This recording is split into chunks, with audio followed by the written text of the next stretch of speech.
ഞാൻ പറഞ്ഞല്ലോ, ഞാൻ അതിൻ്റെ വിശദാംശങ്ങൾ ഇപ്പോൾ ഞാൻ ഈ കഴിഞ്ഞ ഗവൺമെൻറ്റിൻ്റെ പ്രവർത്തനങ്ങളെ വിമർശിക്കാനോ അല്ലെങ്കിൽ അത്തരം കാര്യങ്ങളെ എന്തെങ്കിലും പറയാൻ തയ്യാറാകുന്നില്ല.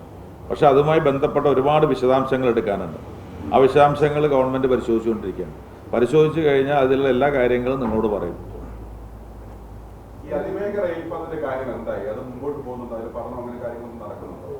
ഞാൻ പറഞ്ഞു, ഞങ്ങളെ സംബന്ധിച്ചിടത്തോളം പാരിസ്ഥിതികമായുള്ള പല പ്രശ്നങ്ങളും സിൽവർ ലൈനുമായി ബന്ധപ്പെട്ടുണ്ട്. അപ്പോൾ അതുകൊണ്ട് ആ സാഹചര്യത്തിൽ അത്തരം പ്രശ്നങ്ങളില്ലാതെ എങ്ങനെ മുന്നോട്ട് കൊണ്ടുപോകാം എന്നതിനെക്കുറിച്ച് നമ്മൾ ആലോചിച്ചുകൊണ്ടിരിക്കുന്നു.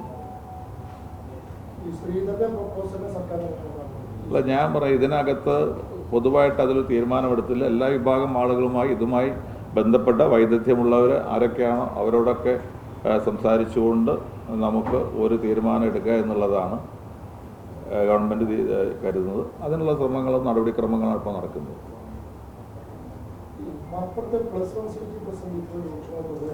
ഒരു ക്ലാസ്സിൽ 65 വിദ്യാർത്ഥികൾ പഠിക്കുന്ന അവസ്ഥ മാത്രമില്ല. എന്നാൽ പോലും 4000-ലധികം വിദ്യാർത്ഥികൾ അപേക്ഷകളെല്ലാം വെച്ച് നോക്കുമ്പോൾ അൺഎയ്ഡഡ് സീറ്റ് കുട്ടികൾ പോലും പുറത്തെടുക്കുന്ന അവസ്ഥയാണ്.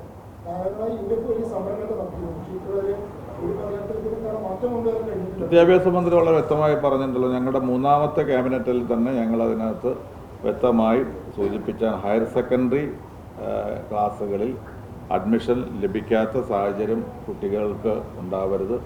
അതിനു വേണ്ടിയുള്ള ക്രമീകരണങ്ങൾ നടത്താൻ ക്യാബിനറ്റ് തന്നെ തീരുമാനമെടുത്താൽ അതിൻ്റെ അടിസ്ഥാനത്തിൽ വിദ്യാഭ്യാസ വകുപ്പ് അത്തരത്തിലുള്ള കാര്യങ്ങൾ ചെയ്തുകൊണ്ടിരിക്കുന്നുണ്ട്. അഡ്മിഷൻ തുടങ്ങിയിട്ടല്ലേ ഉള്ളൂ.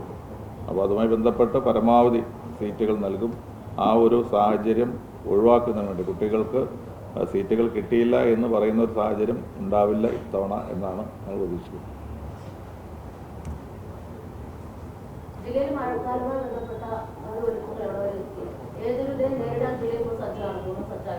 നമ്മൾ ഡിസാസ്റ്റർ മാനേജ്മെൻ്റ് ആണ് അതുമായി ബന്ധപ്പെട്ട കാര്യങ്ങൾ ചെയ്യുന്നത്. മുഖ്യമന്ത്രി ആണ് അതിൻ്റെ ചെയർമാൻ, റവന്യൂ മിനിസ്റ്ററാണ് വൈസ് ചെയർമാൻ. ഞങ്ങൾ സംസ്ഥാന തലത്തിൽ അതിൻ്റെ യോഗം വിളിച്ചു. 14 ജില്ലകളിലും മന്ത്രിമാർക്ക് ചുമതല നൽകി. അതിൻ്റെ അടിസ്ഥാനത്തിൽ 14 ജില്ലകളിലും മന്ത്രിമാർ മീറ്റിംഗ് എടുത്തു.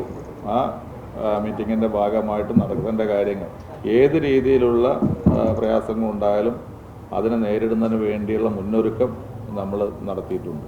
അടിയന്തരമായി കാര്യങ്ങൾക്ക് നൽകേണ്ടതായ പണം നമ്മുടെ പഞ്ചായത്തുകൾക്കും വില്ലേജുകൾക്കും നൽകുന്നതിനുള്ള പണവും ഗവൺമെൻറ് ഇതിനകം നൽകി കഴിഞ്ഞു.